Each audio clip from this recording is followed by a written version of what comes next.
नमस्ते दोस्तों, आज की इस रोमांचक कहानी में आपका स्वागत है। मेरा नाम रागिनी है और मैं गुड़गांव की रहने वाली हूँ। मैं अपने पति की दूसरी पत्नी हूँ। यह एक गर्मी की दोपहर थी। सूरज जैसे आकाश से आग बरसा रहा था और घर आज सामान्य दिनों से कहीं अधिक शांत लग रहा था। मैं रसोई में खड़ी थी, ताजगी से भरी सब्जी काट रही थी और अपने विचारों को व्यस्त रखने की कोशिश कर रही थी। मेरे पति हमेशा की तरह अपने काम में व्यस्त थे, जो हमारे परिवार से ज्यादा उनका समय मांगता था। मैंने उनके लंबे घंटों का इंतजार और इससे जुड़ी तन्हाई की आदत डाल ली थी। लेकिन आज का दिन कुछ अलग सा महसूस हो रहा था, क्योंकि आदित्य, मेरा 20 साल का सौतेला बेटा, अचानक रसोई में आ गया। उसकी मौजूदगी हमेशा से ही सहज और ऊर्जा से भरी होती थी, जो कमरे में आते ही उसमें जान डाल देती थी। वर्षों से मैंने उसे अपने परिवार का हिस्सा मान लिया था, लेकिन हाल ही में मैंने उसके व्यवहार में छोटे छोटे बदलाव महसूस किए थे और उन्हें नजरअंदाज करना अब मेरे लिए मुश्किल हो रहा था। आदित्य के आने पर वह मुझसे कुछ मदद मांगने के लिए बोला।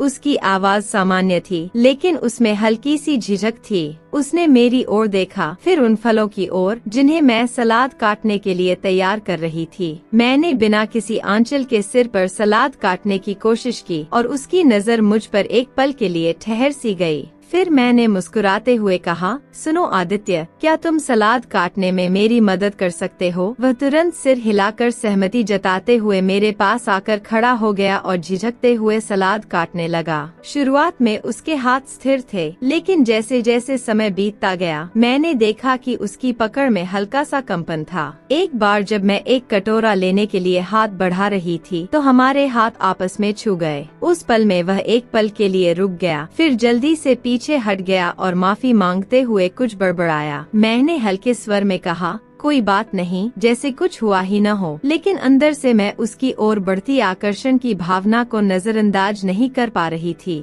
तब काम करते हुए मैंने कई बार देखा कि आदित्य मेरी ओर देखता था और हर बार जब उसकी आंखें मुझसे टकराती, वह जल्दी से अपनी नजरें दूसरी दिशा में घुमा लेता था। यह बेहद हल्का था, जैसे कुछ भी नहीं, लेकिन फिर भी कुछ ऐसा था, एक झिझक, एक तनाव, जो मैंने पहले कभी महसूस नहीं किया था। कमरे में एक अजीब सी हलचल महसूस होने लगी, जैसे वहाँ कुछ बदल रहा हो। फिर अचानक कमरा छोटा सा लगने लगा और हवा भी भारी सी हो गई। ऐसा लग रहा था कि कुछ होने वाला है। मैंने चुप्पी तोड़ी और कहा, फिर सलाद को टेबल पर रख दिया। आदित्य ने सिर हिलाया। उसका चेहरा हल्का सा लाल था, जैसे किसी अजीब बात पर शर्मिंदा हो या फिर कुछ गहरे विचारों में खोया हो, जिसे वह समझ नहीं पा रहा था। वह कुछ पल तक वहीं खड़ा रहा, जरूरत से ज्यादा देर तक। फिर बोला, एक कॉल करना है, और कमरे से बाहर चला गया। मैं वहीं खड़ी रही, खाली दरवाजे को देखती रही, हमारी बातचीत को दिमाग में दोहराते हुए। फिर मैंने खुद को समझाया कि यह कुछ नहीं था, बस एक पल था जो जल्दी ही बीत जाएगा। आदित्य एक युवा लड़का था, शायद किसी और वजह से घबराया या शर्मिंदा था, लेकिन अंदर से मुझे पता था कि यह सिर्फ एक साधारण पल नहीं था। उसकी निगाहें, अनजाने में हुआ स्पर्श और उसकी आवाज का लड़खड़ाना, यह सब ऐसा लगता था जैसे जानबूझकर किया गया हो, भले ही उसकी मंशा वैसी ना रही हो। फिर उस शाम जब मैं सोफे पर बैठी अपने पति का इंतजार कर रही थी, तो मैं उस एहसास को नहीं हटा पा रही थी कि आदित्य और मेरे बीच कुछ बदल सा गया था। यह हल्का था, जैसे परछाई जो नजरों से ओझल हो रही हो, लेकिन फिर भी वह वही थी। चाहे मैंने कितनी भी कोशिश की, इसे नजरअंदाज नहीं कर पाई। फिर अगले कुछ दिनों में मुझे हर चीज अजीब सी लगने लगी, जैसे आदित्य और मेरे बीच एक अदृश्य रेखा खींच गई हो। भले ही हम दोनों ने इसका जिक्र नहीं किया था। अब वह भी घर में ज्यादा वक्त बिताने लगा था, मुझे कामों में मदद की पेशकश करने लगा था, जिनमें पहले कभी उसने दिलचस्पी नहीं दिखाई थी। शुरुआत में मैंने इसे गंभीरता से नहीं लिया, लेकिन जल्दी ही यह साफ हो गया कि उसकी मौजूदगी महज संयोग नहीं थी। एक दिन मैं बेडरूम में कपड़े तय कर रही थी जब आदित्य अंदर आया। उसने ज्यादा कुछ नहीं कहा, बस सोफे पर बैठकर मोबाइल देखने लगा। मैं अपना काम करती रही, लेकिन मुझे उसकी निगाहों का एहसास हो रहा था। जब भी उसे लगता कि मैं उसकी ओर नहीं देख रही हूँ, वह मुझे देखने लगता था। यह सब मुझे असहज कर रहा था, हालांकि मैंने इसे जाहिर नहीं होने दिया। मम्मी, आप व्यस्त लग रही हैं, उसने कुछ देर बाद धीरे से कहा। उसकी आवाज अब सामान्य थी, लेकिन उसका चेहरा सामान्य से कहीं ज्यादा गंभीर लग रहा था। तब मैंने उसकी तरफ देखे बिना जवाब दिया, बस घर के काम संभाल रही हूँ। फिर वह चुप हो गया और उसकी चुप्पी जरूरत से ज्यादा लंबी हो गई। आखिरकार मैं उसकी तरफ देखने लगी और हमारी नजरें मिल गईं। उसकी आंखों में कुछ था, शायद जिज्ञासा या कुछ और गहरा, जो मुझे अस्थिर कर गया। उस महीने के अंत में मैंने स्विमिंग पूल के पास थोड़ी देर आराम करने का फैसला किया, क्योंकि मुझे उम्मीद थी कि इससे मेरा मन हल्का हो जाएगा। वहाँ मेरे साथ किसी का आना मुझे उम्मीद नहीं था, लेकिन आदित्य मेरे जाने के थोड़ी देर बाद ही वहाँ आ गया। वह थोड़ी देर बाद कहने लगा कि उसे पढ़ाई से ब्रेक चाहिए।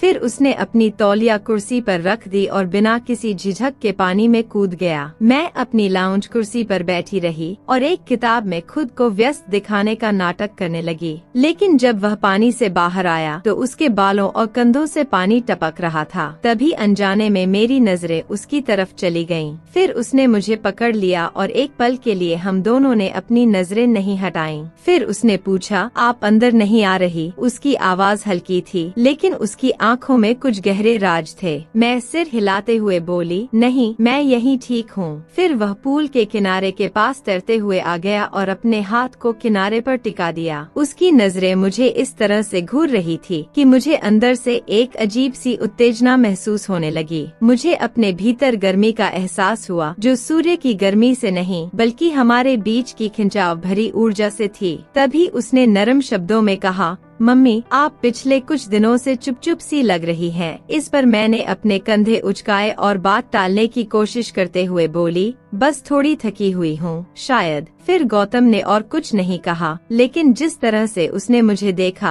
उससे साफ था कि वह मेरे जवाब से संतुष्ट नहीं था। कुछ देर बाद वह पूल से बाहर निकला, अपना तौलिया उठाया और अपने शरीर को पोंछने लगा। जैसे ही वह मेरे पास से गुजरा, उसके शरीर से गिरती पानी की बूंदें गर्म फर्श पर छिटक रही थी, जिससे मेरे दिल की धड़कन तेज हो गई। उसके जाने के बाद के खामोश लम्हों में मैं वहीं बैठी रही, सब कुछ अपने दिमाग में दोहराते हुए। तब मैं इस बात से इनकार नहीं कर सकती थी कि कुछ तो हो रहा था। यह कुछ ऐसा था जिसे मैं मानसिक रूप से स्वीकार करने के लिए तैयार नहीं थी। जिस तरह से वह मुझे देखता था, जिस तरह से वह मेरे पास आकर रुकता था, वह अब मासूमियत नहीं थी। अब मुझे लगने लगा था कि वह जानबूझकर ऐसा कर रहा था और उसका असर मुझ पर इतना गहरा हो रहा था कि उसे नजरअंदाज करना नामुमकिन था। अब रात काफी हो चुकी थी और घर में सन्नाटा था। मैं अपने मन को शांत करने के लिए पानी लेने रसोई में गई थी। मुझे अपने सांसों में एक भारीपन महसूस हो रहा था और यह सिर्फ गर्मी की वजह से नहीं था, बल्कि उस मानसिक तनाव के कारण था जो पिछले कुछ हफ्तों से मुझ पर हावी हो गया था। खैर, मुझे उम्मीद नहीं थी कि रसोई में गौतम होगा, लेकिन वह वहाँ बिना शर्ट के फ्रिज पर झुका हुआ कुछ ढूंढ रहा था। मैंने खुद को सामान्य दिखाने की कोशिश की, हालांकि मेरी आवाज में घबराहट साफ नजर आ रही थी। तब मैंने उससे पूछा, आदित्य बेटा, तुम इतनी रात को जाग रहे हो, नींद नहीं आ रही है? उसने बिना मेरी ओर देखे जवाब दिया और फिर फ्रिज बंद करके मेरी तरफ मुड़ा। उसकी आंखें सीधे मेरी आंखों से मिलीं और मुझे ऐसा महसूस हुआ जैसे मेरी सांसें थम सी गईं। उसकी नजरों में एक अजीब सा मेल था, कुछ ऐसा जो उसके आत्मविश्वास और ताकत को दर्शा रहा था। कुछ देर तक हम दोनों के बीच सन्नाटा था, वह खामोशी जो हम दोनों के बीच उन शब्दों से भरी हुई थी जो हम दोनों में से कोई भी कहने की हिम्मत नहीं जुटा पा रहा था। तब मुझे उसकी नजरों का बोझ अपने वजूद पर महसूस होने लगा और उसने मेरी आंखों से नहीं बल्कि मेरे शरीर के ऊपरी हिस्से पर अपनी नजरें टिकाई। फिर उसने कहा, मम्मी, मुझे आपसे कुछ पूछना है, और उसकी आवाज में झिझक थी। मैंने सिर झुका लिया, जैसे कुछ हल्का दिखाने की कोशिश कर रही हो, और बोला, क्या है आदित्य बेटा? वह थोड़ा संकोच करते हुए एक कदम मेरे पास आया और बोला, मम्मी, आप इतनी सुंदर क्यों हो? क्या आपने कभी महसूस किया है कि आप वहाँ नहीं हैं जहाँ आपको होना चाहिए? बस एक मौका दीजिए, मैं सब कुछ ठीक कर दूंगा। उसके इस सवाल और जवाब ने मुझे चौंका दिया। मैंने उसे ध्यान से देखने की कोशिश की, यह समझने की कि वह क्या कहना चाहता है। थोड़ी देर बाद मैंने उससे पूछा, तुम कहना क्या चाहते हो आदित्य बेटा? वह धीरे से बोला, मेरा मतलब है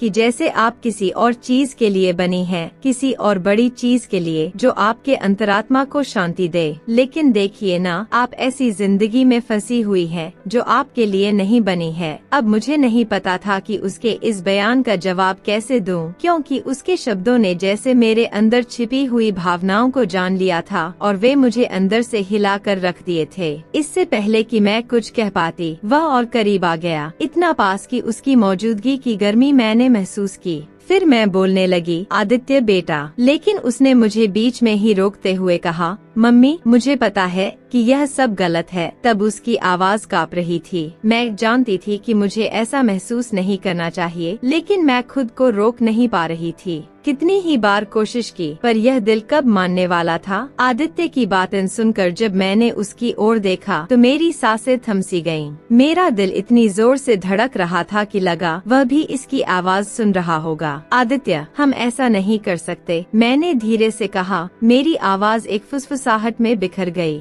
लेकिन वह तनिक भी नहीं हिला। उसकी नजरें मुझ पर जमी हुई थी, जैसे कोई भूखा शेर अपने शिकार को घूर रहा हो। फिर वह बोला, माँ, मैं हर पल तुम्हारे बारे में सोचता हूँ, नहीं चाहता पर खुद को रोक नहीं पाता। तुम ही तो हर जगह मुझे दिखती हो। उसके शब्द हवा में ठहर से गए, बेधड़क और बिना किसी लागल पेट के। मैं चाहती थी कि उसे रोक दूं, यह बातचीत कभी हुई ही न हो, ऐसा दिखावा कर दूं, पर मैं कुछ नहीं कर पाई। एक बार हाथ उठाया, फिर छोड़ दिया। तभी उसने अपना हाथ बढ़ाया और उसकी उंगलियां मेरी कलाई पर सरक गईं। तब मुझे ऐसा लगा जैसे सीने में आग लग गई हो। तभी मुझे पीछे हट जाना चाहिए था। मुझे उसे यह बताना चाहिए था कि यह असंभव नहीं है, लेकिन मैं वहीं खड़ी रही, जर्सी उठाई और फिर उस पल को कुछ ऐसा बनने दिया जो नहीं होना चाहिए था। तभी कुछ ऐसा हुआ कि उसके होंठ मेरे होठों से छू गए। पहले तो हल्का, झिझकते हुए, लेकिन फिर गहराई से। वह चुंबन बिजली जैसा था, तीव्र और पूरी तरह से सनसनी फैला देने वाला। फिर मिनट भर में मैं अचानक पीछे हट गई। उस पल मेरी आंखों में आंसू आ गए थे। मैंने उसे देखा और कहा, आदित्य, यह नहीं हो सकता। मेरी आवाज लड़खड़ाई, लेकिन मैंने उसका जवाब सुने बिना कमरे से बाहर निकल गई। अब अगली सुबह मेरे लिए असहनीय हो गई थी, क्योंकि हमारे बीच की हवा उन अनकहे शब्दों से भारी हो गई थी। अब मैं गौतम की ओर देख भी नहीं पा रही थी। मैं खुद को हर वक्त किसी न किसी काम में व्यस्त रखने की कोशिश करने लगी थी। रोजमर्रा के कामों में खुद को व्यस्त करके सामान्य होने की कोशिश कर रही थी। लेकिन जैसे ही वह कमरे में आता, मेरी धड़कन तेज हो जाती और उसकी मौजूदगी का वजन मुझे महसूस होने लगता। अब नाश्ते के दौरान वह मेरे सामने ही बैठा था, चिंतित और चुप, हमारे बीच के होने से पूरी तरह अनजान। मेरे पति बिजनेस के बारे में बात कर रहे थे और मैं उनकी बातों में हामी भरती जा रही थी, जैसे सुन रही हूँ, लेकिन मेरा ध्यान कहीं और था। पिछली रात का वह चुंबन बार बार मेरे दिमाग में घूम रहा था और मेरे अंदर की चाहत को फिर से जागृत कर रहा था। जब मेरे पति काम पर चले गए, तब आदित्य लिविंग रूम में ही रुक गया। मैं उससे बचने की कोशिश कर रही थी, लेकिन जब मैं उसके पास से गुजरी तो उसने धीमी आवाज में कहा, क्या हम बात कर सकते हैं? यह सुनकर मैं ठिठक गई। मुझे पता था कि इस बातचीत से मैं हमेशा के लिए बच नहीं सकती। फिर बिना कुछ कहे मैं मुड़ी और सोफे के किनारे पर बैठ गई, उससे जितनी दूरी हो सके बनाए रखने की कोशिश करते हुए। फिर उसने कहा, मम्मी, मुझे माफ कर दो, और उसकी आवाज में पछतावा था। वह आगे बोला, मुझे ऐसा नहीं करना चाहिए था, मैं तुम्हारे लिए पागल हो गया था, लेकिन मैं सच में तुम्हारे लिए चीजें और मुश्किल नहीं बनाना चाहता था। तब मैंने सिर हिलाया, क्योंकि मेरे हाथ गोद में मजबूती से बंधे हुए थे। फिर मैंने कहा, आदित्य, जो कुछ भी कल रात हुआ वो दोबारा नहीं हो सकता। हमने एक हद पार कर दी है। तभी उसने जल्दी से कहा, मुझे पता है मम्मी, और थोड़ा आगे झुकते हुए बोला, मुझे पता है कि यह गलत है, लेकिन मैं यह भी नहीं दिखावा कर सकता कि मुझे ऐसा महसूस नहीं होता। आप मेरे लिए सबसे ज्यादा मायने रखती हो, जितना कोई और कभी नहीं रखता। उसके शब्द मेरे दिल को चीरते हुए निकल गए और मैं उसे रोकने और उससे दूर रहने को कहने की कोशिश कर रही थी, लेकिन उसकी आवाज में छिपी सच्चाई ने मुझे ऐसा करने से रोक दिया। फिर आखिरकार मैंने कहा, आदित्य, यह सही नहीं है, न मेरे लिए, न तुम्हारे लिए, और न ही तुम्हारे पिता के लिए। यह कहते हुए मेरी आवाज कांप रही थी। मेरे द्वारा पिता का नाम लेने पर वह थोड़ा सहम सा गया, लेकिन फिर भी वह पीछे नहीं हटा। फिर उसने कहा, मैं अपने जज्बातों पर काबू नहीं पा रहा हूँ, और उसकी आवाज अब फुसफुसाहट में बदल गई थी। फिर उसने कहा, मुझे पता है कि आप भी मुझे लेकर कुछ महसूस करती हो। यह मत कहो कि आप कुछ भी महसूस नहीं करती। अब हमारे बीच सच्चाई का बोझ बहुत भारी हो गया था। मैं अब उसे और झुठलाने का कोई तरीका नहीं देख पा रही थी। तभी मैंने अपने अंदर कुछ महसूस किया, कुछ ऐसा जिसे मैं न समझा सकती थी और न सही ठहरा सकती थी, लेकिन इसका मतलब यह नहीं था कि वह सही था। फिर मैंने दृढ़ता से कहा, आदित्य, हम जो कुछ भी महसूस कर रहे हैं उसका कोई मतलब नहीं है। हालांकि मेरी आवाज कांप रही थी, फिर भी मैंने कहा, हमें इसे यहीं बंद करना होगा। आदित्य, हम ऐसा नहीं कर सकते। और फिर उसने मुझे अपनी आंखों में एक दर्द के साथ देखा। उस पल मुझे यह नहीं करना था कि मैं उसे चोट पहुंचाऊं, बल्कि मैं उसे यह बताना चाहती थी कि तुम ही वह इंसान हो जिसने मुझे ऐसा महसूस कराया है। लेकिन मैं यह नहीं कर सकती थी कि सब कुछ न होने का दिखावा करूं। मैं चाहती थी कि हम सब कुछ साझा कर लें, लेकिन इससे पहले कि मैं कुछ कह पाती, बालकनी से कार की आवाज ने उस पल को तोड़ दिया। उसी समय मेरा पति घर लौट आया। आदित्य और मैंने घबराई हुई आंखों से एक दूसरे को देखा और वह बिना कुछ कहे जल्दी से उठकर अपने कमरे में चला गया। जैसे ही मैंने उसे जाते देखा, मेरे सीने में एक अजीब सी कसक उठी जिसे मैं समझ नहीं पा रही थी। सीमाएं धुंधली हो चुकी थी, मर्यादा टूट चुकी थी और अब कुछ भी पहले जैसा नहीं रहने वाला था। मेरा दिल अपराध, जन्म, वफादारी और एक ऐसी भावना के बीच बंट चुका था जिसे मैं नाम भी नहीं दे सकती थी। यह पहला मौका था जब मुझे नहीं पता था कि अब मुझे आगे क्या करना चाहिए। फिर जैसे ही मेरे पति घर में आए, मैंने खुद को सामान्य दिखाने की कोशिश की। तुम जल्दी आ गए, मैंने हंसते हुए पूछा। उन्होंने अपनी टाई ढीली करते हुए कहा, हाँ, ऑफिस की मीटिंग कैंसिल हो गई थी। फिर मैं जल्दी से किचन में चली गई ताकि मेरे चेहरे के भाव छिप सकें, लेकिन मेरे अंदर का तूफान थमने का नाम नहीं ले रहा था। आदित्य और मेरे बीच जो कुछ भी हुआ था वह मेरे दिमाग में लगातार घूम रहा था। रात का खाना खामोशी में ही बीता। आदित्य जब से अपने कमरे में गया था बाहर नहीं आया और मैंने भी उसे बुलाने की हिम्मत नहीं की। मेरे पति हमेशा की तरह ऑफिस और काम की बातें करते रहे, लेकिन मेरी दुनिया अब पहले जैसी नहीं रही थी। अगले दिन सुबह का माहौल ठंडा था, लेकिन मेरे अंदर की बेचैनी गर्म थी।